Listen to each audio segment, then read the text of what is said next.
মা, মা কোথায় তুমি? এই দেখো তোমার আদরের ভাস্তি চলে এসেছে। কেমন আছো মা তুমি? আসসালামু আলাইকুম ফুপু। ওয়ালাইকুম আসসালাম। কত বড় হয়ে গেছে মেয়েটা। মা, বাবা কোথায়? বাবা, সুমি, মিলন, ওদের কাউকে তো দেখছি না। এই সময় আবার কোথায় থাকবে? সবাই ক্যারাম খেলছে। এই দীপ্তি চলো। কোথায়? আরে বাবা চলো তো, এটা তোমার বাবার জেলখানা না, বুঝতে পেরেছো? এটা হচ্ছে আমাদের স্বর্গ। এখানে তোমার যা খুশি তাই করতে পারবে। চলো চলো। এই, মাত্রই তো আসলো, ফ্রেশ হোক, পরে যাবে যা। আরে মা, ফ্রেশ টেস্ট পরে হবে তো। এই চলো তাকে, চলো। দেখ মিলন, তুই এই ভেজাল করবি না। আমি ওই বোর্ডে রেড কভার দিয়েছি, আমি 6 পেয়েছি, আমার 19। কে বলেছে রেড কভার আপনি দিয়েছেন? আমি যে ঝাঁকের মাছ থেকে সুন্দর করে রেড টাঙে ওই পকেটে কভার দিলাম। আমার পয়েন্টটা আমার না, পয়েন্ট আমার 19, আপনার আছে 1। বাবা দেখো কে এসেছে। আসসালামু আলাইকুম ফুপা, ভালো আছেন? ওয়ালাইকুম সালাম মা, ভালো আছি। তুমি কখন আসছো? এই তো একটু আগে আসলাম ফুপা।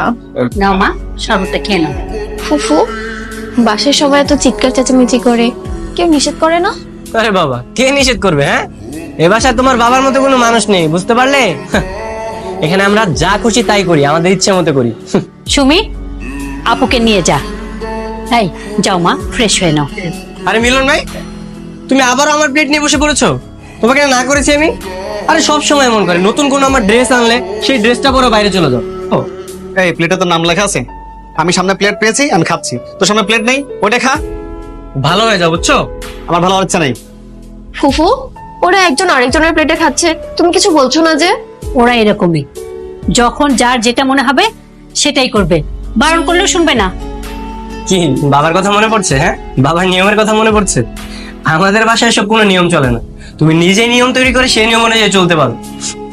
ফুফু, সবাই কই গেল? কাউকে দেখতে পাচ্ছি না যে। ওরা তো সবাই ছাদে গেছে গোসল করতে। কেন? সাদে কেন গোসল করতেছে? আরে সবাই মিলে একসাথে মজা করে গোসল করবে। তুমি যাবে? যাও। আচ্ছা ঠিক আছে। এই মিলন ভাই, তাড়াতাড়ি গোসল করেন তো, আমার তো গোসল করতে হবে। এই তোর যে গোসল করতে না করছে, বালতিতে পানি আছে না, এই গোসল কর। আরে দীপ্তি, তুমি এখানে চলে এসেছো, আমাদের সাথে গোসল করবে নাকি? হ্যাঁ, আরে না না, আমি এভাবে গোসল করি নাকি? এমনি তোমাদের গোসল দেখতে আসলাম। আরে না না না আপু, এখানে গোসল করো না। দেখছো না কি খোলামেলা জায়গা?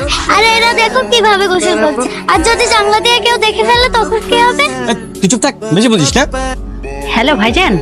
হ্যাঁ রেহানা, দীপ্তি কোথায়? ওকে আমি বারবার কল করছি, ও তো ফোনটাই রিসিভ করছে না।